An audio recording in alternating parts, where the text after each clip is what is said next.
I think Arsenal have been doing a good job so far. The scrappy goals have already come, which is a little bit concerning, but we were already doing scrappy goals like Liverpool last season. Yep. We'll see how they sustain from there because the squad depth is actually pretty good now as compared to a few seasons ago. But then again, you have to consider that City is City. They will catch up to you, and if you give them an inch, they'll take it by the whole mile.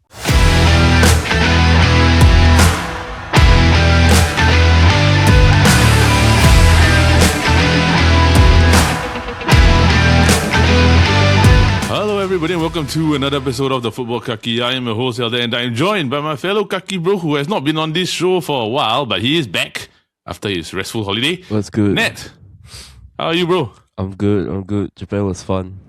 Really fun. Okay, for people that didn't know, right, which part of Japan did you go to and why did you go there? Went to Tokyo first, obviously. Drove 2.5 hours up to Karizawa midway through. Drove back down to Tokyo and ended the trip there. Yeah. Karizawa has just been a place I've been wanting to visit for a while now. So yeah, I went with my parents and my girlfriend. It was her first time ever in Japan actually. It was fun trip for her.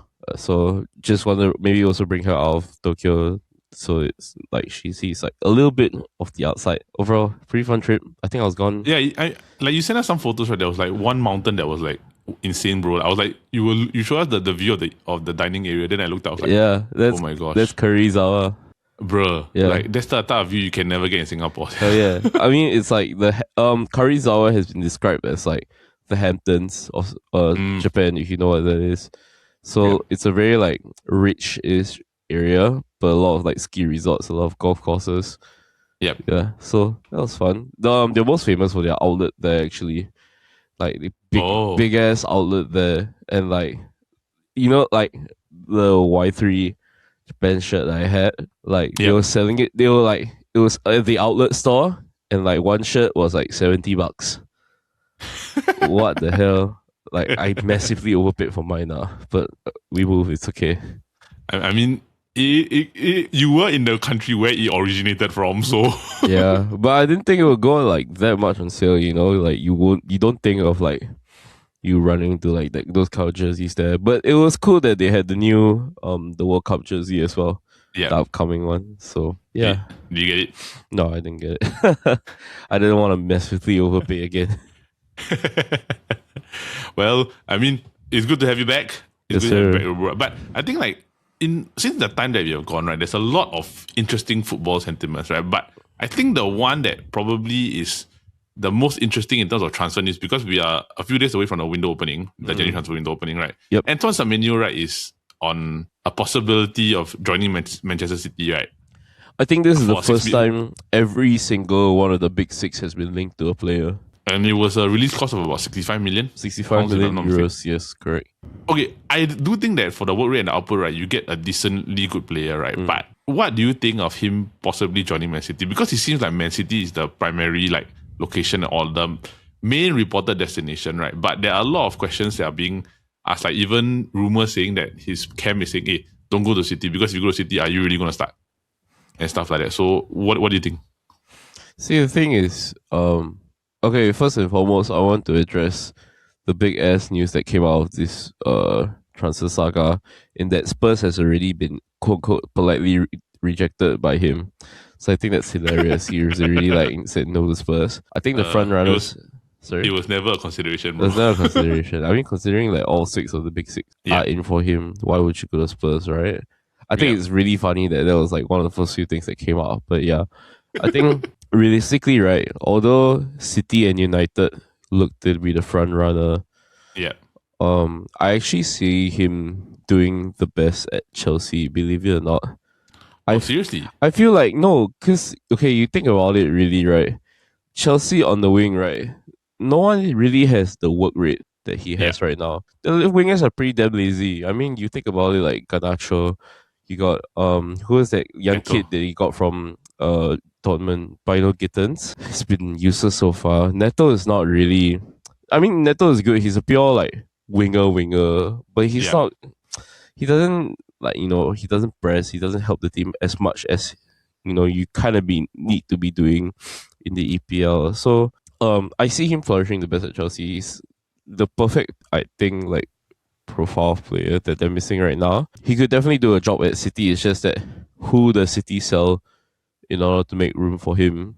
They have, they can sell Savinho, they can sell Oscar Bob. I don't know. I don't know how to feel about him going to City because he's very not a City kind of player. I know. I get what you mean. I get what you mean. Doesn't feel right. Like he feels like a Liverpool. He feels like a United kind of player. Maybe Chelsea, but even then, doesn't like feel like culturally right. If you know what I'm talking about. I know what you mean. I think it's because he's a very, how to say that, like underdog type of player. Yeah, like he's not a Like superstar or anything. it's like he's a very good vessel to, how to say that, like get you over the hump, be a very good squad player that you need to be able to, okay, I need to get one more over the line, let me find a way to get in. Like, but he's not gonna be like your focal point. Yeah, correct. Of the team. So if you go to City, right, my question is, with all the superstars that are there, where's he gonna fit? Because Chucky is balling also right now. Doku is Doku. Foden's back. Foden's back, yeah. Foden's back. super back into form. Foden's back. Haaland's there. Reinders is coming into form. So where exactly is he gonna play? Yeah, Right I back? mean, look, Pep Guardiola has always had this weird philosophy of like making players play in like positions they don't normally find themselves Yep. in. Like he Correct. turned Mateus Nunes into a right back, turned Bernardo Silva. And he's quite good at it, right? Yeah, back. exactly. He turned Bernardo Silva into a winger. Like he turned Julian Alvarez into an 8. Sometimes it feels like the Julian Alvarez one, Yep. but like generally he gets it correct, I feel. Yep. So you never know what kind of role that Pep has in mind. But then there's also like rumors going around that Pep might be leaving City soon. The Athletic has already reported Maresca is the number one candidate to replace him if Guardiola leaves in the summer. It's so interesting what City are going through right now because it's very clearly still a transitional period. Yep. Like Pep, you can tell he's no longer like 100% in it. I feel like his time is coming soon, but when that is, we only know when it comes. But yeah, this City team is pretty interesting, especially considering the fact like you have your aging stars like Silva still on the team. Rodri is like completely off his legs. After the ACL injury, Haaland has like a 10-year contract under there. So, yeah. No, it's really interesting to see where the City team is going at. This feels like it could be their Kvaratskhelia, if you know what I mean. Yeah. Especially like the whole like thing last year for Kvara to PSG. This could be similar to them for City. So, remains to be seen. I hope City don't get them because Liverpool might make a last ditch effort to like try and hijack the transfer, but we'll see.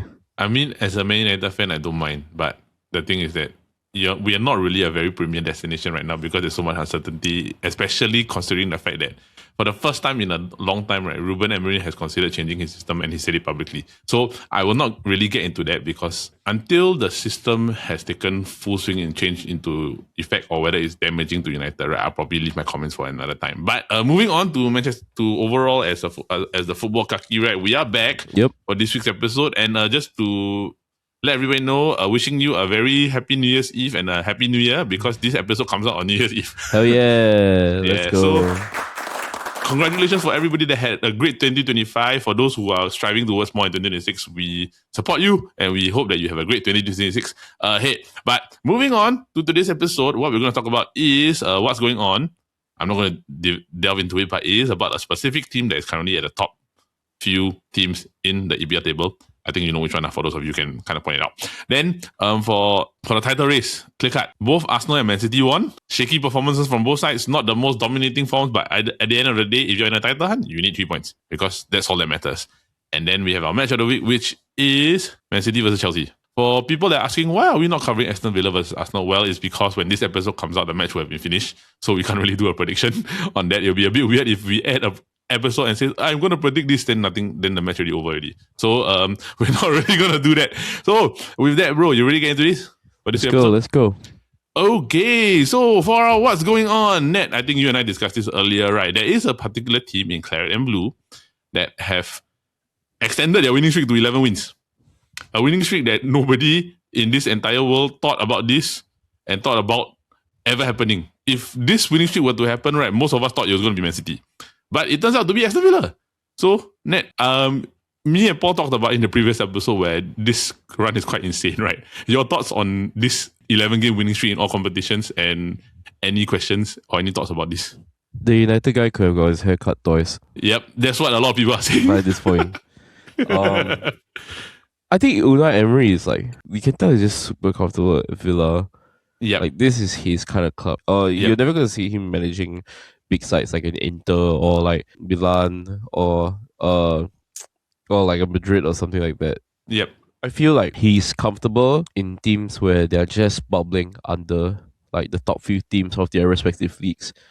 I felt like him coming to Aston Villa and doing that job is like perfect for him and the kind of profile of players that he wants. He doesn't need a massive budget. In fact, I feel it's a detriment to him if he gets that massive budget because of option paralysis. Yeah, he's doing a fantastic job. I mean, I feel like the buy of his career is like Morgan Rogers. Oh my goodness, what a talent to get him from Middlesbrough. You know what's the crazy part? I used to play like FIFA 22 and like Morgan Rogers was like the must buy every single save. And then you sell him off once you reach like 90 potential for like 200 million or some stupid number like that. Yeah, I never thought like this wonder kid that will find on a FIFA game will be thriving like this in the Premier League right now. Like honestly, like fantastic. I mean, and to think that Aston Villa at the beginning of the season was going through a goal drought.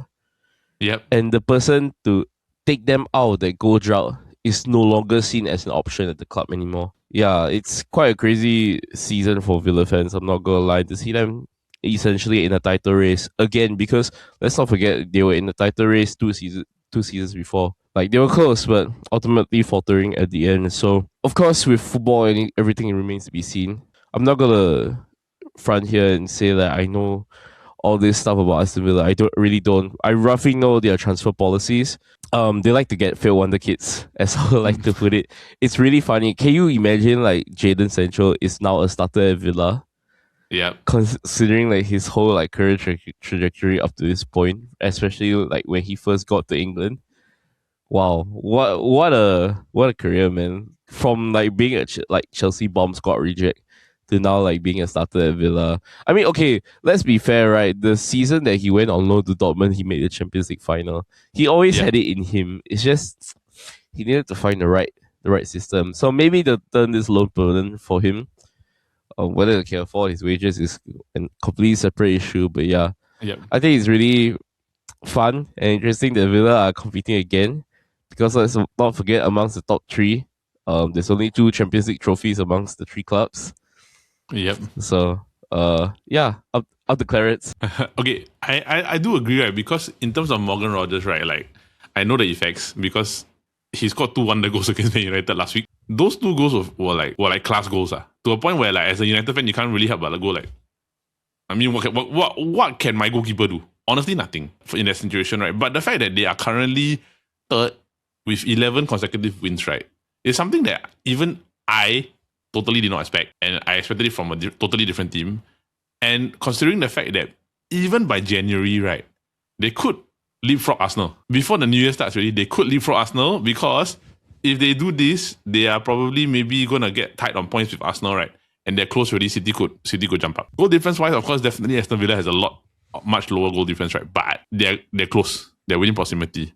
Because if Villa win Arsenal, tight on points, City win, City go top of the table, Arsenal goes back to second, and you got a 1-point title race. So anything will happen. Look, I'm still not going to say I'm very surprised, because Villa have, as of recent times, have a very good record at Villa Park. Last 2 seasons, especially once Unai Emery took over. And it wasn't until, I think, last season that Unai Emery had never had a goalless game in his career, until last season's Everton versus Villa. Like he's quite an attacking coach, and more so than people give him credit for. And one more thing I will say is that Morgan Rogers is just Cole Palmer without PR. Like, let's be real. They were both wingers, converted to number 10s, and now thriving for the clubs that they bought. They were big 6 club rejects. I mean, Cole Palmer, although ending up at another big 6 club. But yeah. I agree. Even though like the game against Chelsea, they just scraped by. The goal with Ollie Watkins was a bit lucky, but Uh, I won't say much. For a matter of fact, right, this is the team that many people didn't expect to be in the position that they're in. But it's exciting because you have an underdog that could essentially, if they continue this run, right, they could be very close to even being the title contenders at the end of the season. But we shall see. Because moving on to the actual two that are, to many, are really in the title hunt, Arsenal and Man City. Arsenal won 2-1, City won 2-1. Arsenal played Brighton, City played Nottingham Forest away. It was kind of like, okay, the Brighton game, I will say that it was more or less Arsenal, predominantly Arsenal. No, honestly, I felt like David Raya like saved them by the skin of the teeth. I'm not gonna lie. That's what I want to say. So it was predominantly Arsenal for most of this game, right? But then David Raya just comes up with some magic. And honestly, I think there was one save. Which save was it against? The one that he saved full stretch. Yeah, I know what you're talking about. I forgot who took the shot, but I know it was like towards the crossbar. Like he just got the goal. Got the shot. It's essentially, right, basically games like this where you have to decide the title. Essentially, both of them had kind of like what I would call like the grind out win. It's not the perfect like, dominate City against Crystal Palace last week, dominate and get a breeze, right? Arsenal had another own goal. They're also not really scoring on their own. I mean, it's like I said at the beginning of the season, like reflecting on Liverpool's Premier League winning campaign, in that there were no outstanding games where we dominated the opposition side. Okay, minus the two Spurs games. Like those were clear cut domination. But even then, there were a lot of games with like very scrappy goals and very scrappy ending. Like off the top, like can really think like of a few like Fulham 2-2 or Brighton 2-1 at the beginning of the season, or even like towards the end, West Ham 2-1, Leicester 1-0. Yeah. It's those kind of games that get you over the title race. And it's really like games you should be winning. Yeah. So I think Arsenal have been doing a good job so far. The scrappy goals have already come, which is a little bit concerning, but we were already doing scrappy goals like Liverpool last season. So we'll see how they sustain from there, because the squad depth is actually pretty good now as compared to a few seasons ago. But then again, you have to consider that City is City. They will catch up to you, and if you give them an inch, they'll take it by the whole mile. We'll see. It's gonna be an interesting game. I gotta go. Okay, maybe now let's just dive into Arsenal a bit first, specifically. Then we move over to City, right? I think for Arsenal in this particular game against Brighton, right? Like, okay, they scored. Odegaard scored for the first time in a while. The second goal came from a set piece, which was essentially an own goal. So, just for everybody to notice, right? 3 of the past few goals that Arsenal have scored have been actually own goals. So Wolves was 2 own goals. Yeah, Wolves was 2 own goals, and then this game had one more own goal. So they're not really firing, but they're still getting the win somehow. Like it's somehow just able to just grind out the result, right? But is this sustainable or not? It's not, but it could be just a lucky coincidence that most of those goals were own goals. You still have to take your shot at the target for it to be an own goal. You know what I'm saying? Yeah. Or like at least a significant deflection that was close to the target. Which was basically the Brighton one, because the Brighton was a corner, the defender jumped and then it just went into the net. Yeah. Pretty much. So I would say that they're not unbeatable. They can be beaten. It's just that somehow, right, they just take advantage of the shots or the chances that they're given, which is basically like what you expect from people that are in the title race, because you have to grind out results. Right? Like drawing back to Man United, right? People forget, yes, Man United won the Champions League in 07-08, right? But the beginning part of the season, right, it was like 1-0, 1-0, 1-0. I don't think there's been a PL campaign where the champions were like so dominant to the point where like, oh yeah, this team is... Even like you see the Invincibles, 12 draws. I don't think we've broken down into a science what sustainability exactly means in terms of run of form. There's no one way to define like whether a team is sustainable based on the goals that they're scoring or what. I don't think anyone has broken it down. I would really like to see a breakdown if one exists out there, because I'm a very data-driven guy. I love like seeing these kinds of statistics. But I think, okay, actually there is one statistic that I read, is that is the Premier League like top of the table at Christmas statistic. There used to be this like how you say this saying that like if you're top of the table at Christmas time, You're more likely going to win the league. you are most likely going to win the league. Yeah. When you really break it down, right? Actually, the team at the top of the league have only won about 56% of the time. Yep.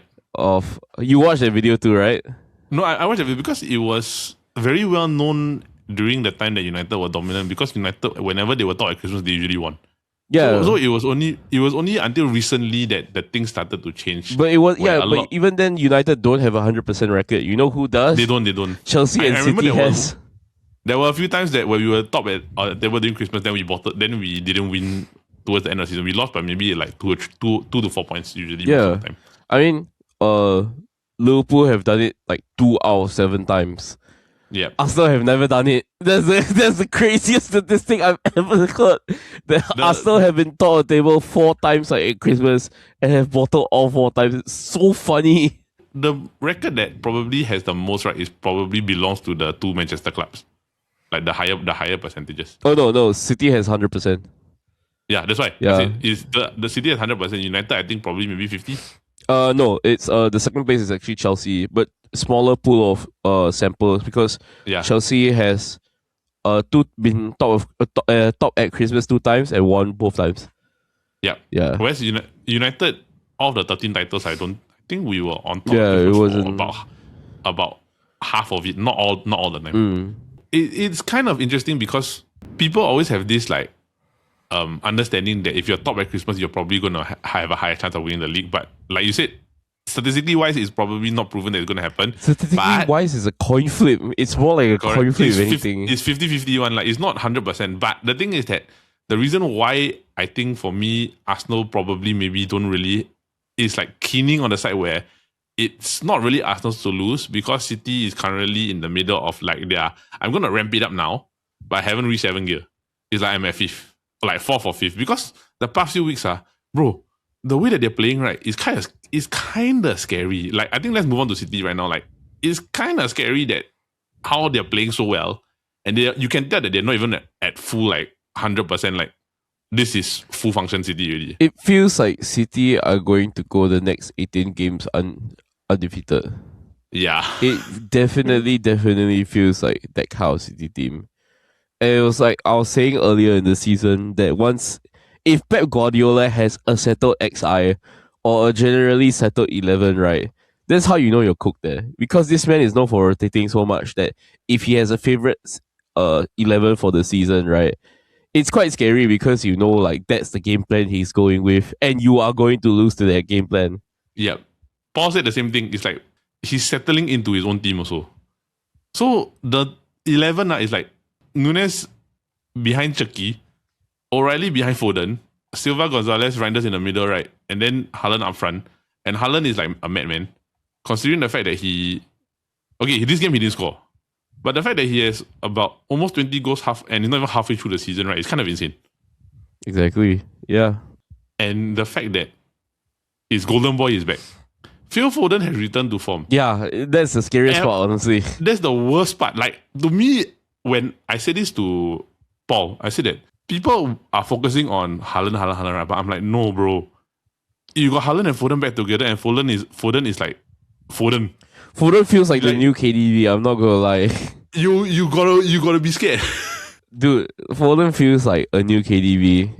It's actually so scary, and it feels like KDB with like the physicality, the dribbling. Like, it's almost a complete package. Like, people are not joking when they call him Stop Up Messi. Like, I'm not the biggest like Foden fan or Foden supporter. I do think he has flaws in his game. Where if he goes into a bad run of form, right, that's it. Like, it takes forever for him to get out. And like you could see from last season, it took him a whole season and a half for him to get out of that form. Yeah, but you know, when he's back, he's really back. It feels like PFA Player of the Year form, like he did when he won like almost 2 years ago. And the worst part is that when he's back, it helps Haaland a lot, because Foden somehow will always manage to find Haaland. Like last week against Crystal Palace, it was press, pass to Foden, get the ball to Foden pass to Haaland, goal. Yeah, simple as. And you're like, it's that simple. It's like nothing you can really do about it. And like in this game, against Forest, Forest played actually very well. I will admit. Reinders scored first, and then Forest scored Forest basically scored a tap in lah. It was a tapping goal. It was a tapping goal, right? But it didn't take a long period of time until Chucky scored the winner in the 80th minute. So the fact that Forest is not an easy team to beat. Yes. Forest played well. City grinded it out. And the worst part is that all of us know we've seen City at full-fledged form when they're firing all cylinders, right? This is like not even 60%. This is like maybe 55 to 58%. The moment they hit 100%, right, you're screwed. Like, yeah, it feels like this is going to be another season where City go 18 games unbeaten. Champions League form is a completely different thing, but like, Arsenal really have to watch it lah. Yeah. If they really want this Premier League title, they're going to have to grab it from City again. Yeah. Yep. And we all know how that usually goes. So yep. I don't want to be the one to say prove me wrong, because I really don't hope Arsenal win the Prem. But like, you know, you want to prove me wrong. Like, show that you can keep up with a very devastating City side, more devastating than people give them credit for. Correct. Because everybody's looking at Arsenal, nobody looks at City, and currently at the table, right? City has got 43 goals, bro. 43, and we're not even halfway through the season. Half of it is from Haaland. Like half of it, is from Haaland. Yes. Really defeat half of it is from Haaland. This guy is on Luis Suarez form. Yep. Agreed. 43 goals, 17 conceded, right? Plus 26 goal difference. Highest goal difference in the Prem, and they have their next round of games, right, is going to be not as difficult as Arsenal's one. So they're going to play Sunderland, they're going to play Chelsea, they're going to play Brighton. Oh my goodness. So that one is that. But Aston Villa, Bournemouth, Liverpool. Fun. I'm not looking forward to going to Arsenal at the Emirates, man. Hey, but the thing is that I was telling Paul, I said that by the second week of January, right, this whole thing will flip. I mean, there is a very real possibility it could. I'm still secretly hoping Sunderland get top 4. I mean, hopefully not in place of us, but hopefully in place of like someone. Chelsea. Chelsea, maybe. No, Chelsea's not even top 4 anymore. Chelsea's in 5th. Chelsea's in 5th. United's not in top 4, but United is not going to get into top 4. If United get into the Europa League, right, I'm very happy already.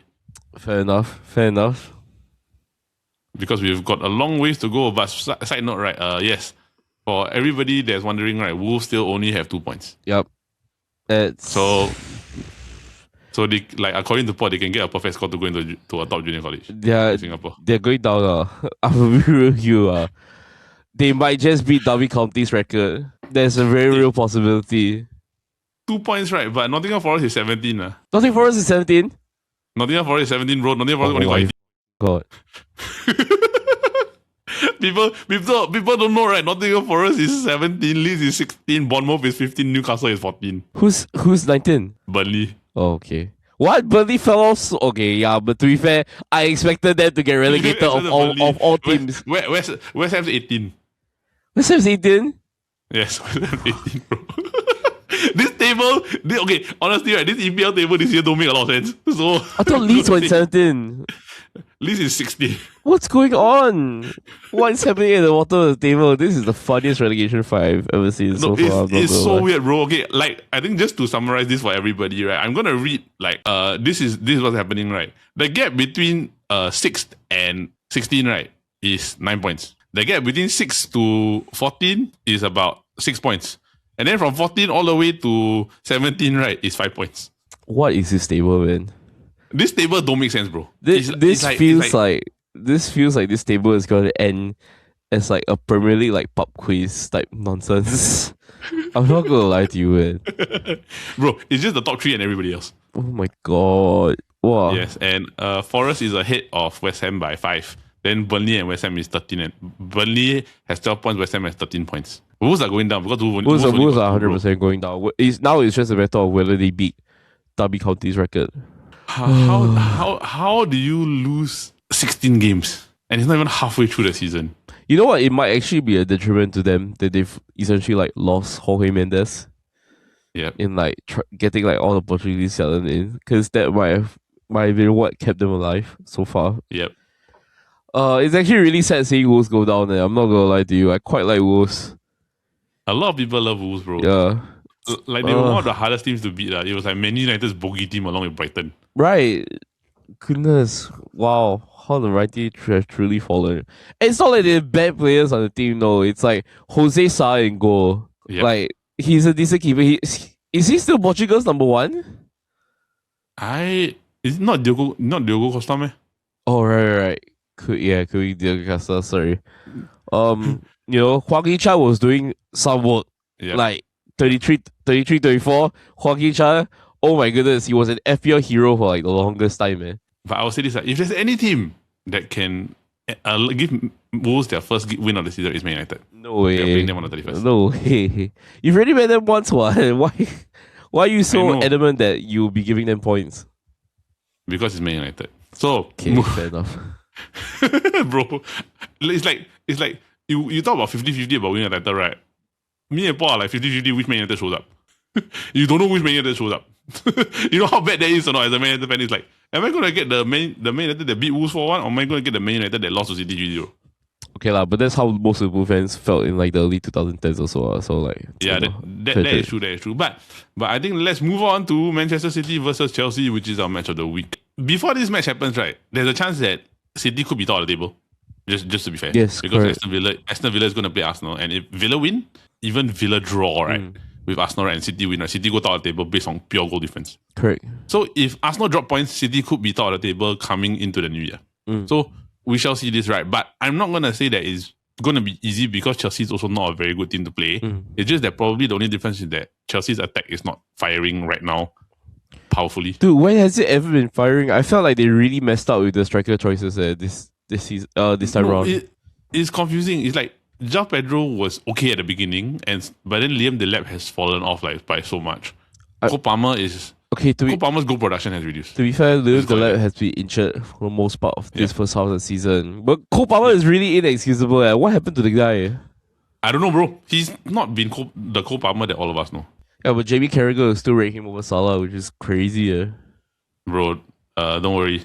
There are people that rate Saka over Cole Palmer. No, that's arguable now at least because Arsenal. Okay, look, I don't rate Saka either. I think of the three, right, Palmer, Saka, Foden, right, it's still Foden over both of them easy. Yeah, that one I agree. But okay, I'm not the biggest. In fact, I dislike Bukayo Saka as a player. I think he gets the basics and the fundamentals right. His output is decent, but it's not like more Salah levels of output which he needs to. Yep. So like, I don't know. I feel like Saka is a very boring player. Like, I'm gonna get shit on by the Arsenal fans, like telling me, "Oh, you like Saka." I get it. Saka is a good player, and any team in the Premier League will be lucky to have him. Yeah, really, really. But it's just it's unfortunate that in England, right, in his position, there are players better than him. It's just the truth. Yeah, it's true. I agree. There are a lot more better right wingers than him. Like for me, even I think Brighton and Mbeumo's better. But that one is just my bias because I really don't think Saka there. But if you were to compare Saka to Mo Salah, definitely Salah's a lot better. For sure. I mean, like is you cannot do that. You cannot do comparison. If you were to compare Foden and Saka, I would still say Foden is better. So to me, right, it's like he's not as hyped up as the number one like right winger or winger in the entire EPL. That's just not a fact. Okay, I'd say he's still top 5, Saka. He's top 5, but he's not number 1. Yeah, he's definitely not number 1. He's not number 1 that people are saying to be. So with this, right, City, you think they can grind out this result, or do you think this will be easy for them? City, Chelsea. You know who's the last thing they beat? It was Barcelona. Yeah. They literally lost to Leeds after that match. You know how crazy that statement is? Yes, you beat Barcelona, you lost to Leeds the next game. Like, Rafinha has really found his level. That was a very wise transfer on his part. I'm not gonna lie. Okay, but all jokes aside, right? Based on form, yes, City obviously will take the win. Based on history, City still takes the win. Based on form also, I mean, City looks like they're gonna take the win. Chelsea they will draw, they'll win, they'll draw, they'll win, they'll lose, they'll draw. So it's like the most like I'm gonna give everybody a bit of everything. That team. It's like Hollywood FC, bro. Yeah, it's like basically, right, if like United Shen was a Chelsea fan, I think he probably also wouldn't be able to cut his hair. So it's like the most like I'm gonna give everybody a bit of everything. That team. It's like Hollywood FC, bro. Yeah, it's like basically, right, if like United Shen was a Chelsea fan, I think he probably also wouldn't be able to cut his hair. Damn. So I mean that's the truth. Like Chelsea's not gonna win 5 games in a row, bro. Am I wrong? I mean, not wrong, but like, still, it's just funnier because he's a United fan. And it's more marketable that way. Yep. Yeah. But I mean, it is what it is, right? But okay, like just come down to this, right? Like, yeah, I do think City is gonna win this match. I don't think City is gonna like struggle to beat Chelsea. So, but struggle to beat Chelsea, right? But I won't say it's gonna be like as close as people think it is. But maybe I'm wrong. So I'm gonna predict first, right, bro? I think City is gonna win like either 2-0 or 3-1. It's 2-1. I'll go 3-1. It's 2-1 City to me. 2-1 City to you. Okay, I will stick to my 3-1. So I don't know, bro. Like maybe end of this by weekend, right? This table is gonna look a lot different. We shall see. We shall see. We shall see. We shall see. So with that, bro, you got anything else to add before we close off? No, man. I'm just probably gonna get some rest after that. Just enjoy the rest of the year. Yeah, well, the remaining few days of the year. So, Yes, sir. with that is it for this week's episode of the Football Kaki. All right, so that is it for this week's episode of the Football Kaki, brought to you by the Chit Chatter Podcast Network. Now, for those of you who are tuning in, we just want to say thank you, and we hope to continue to watch our other shows, which are the Copy Bros. Every Monday, we have some fun interviews lined up for you, and if you do like the news in a different light, we do have the Loud Tales podcast. Every Friday, we come together and talk about news in a fun and unique way. So, with that, Nat, you got anything else to say to everybody before we head off? Happy New Year, guys. I hope 2025 was kind to you, and I hope that 2026 will be kinder. Take care. Yeah. So for me, I hope that 2026 will be better as a United fan. Maybe I need to remove the jerseys from the back of my background, right? So maybe United might win 5 games in a row. But we shall see. So with that, have a great week ahead. See you soon. Happy New Year to everybody. Bye bye. Have a great 2026. See you soon. Bye bye. Bye bye.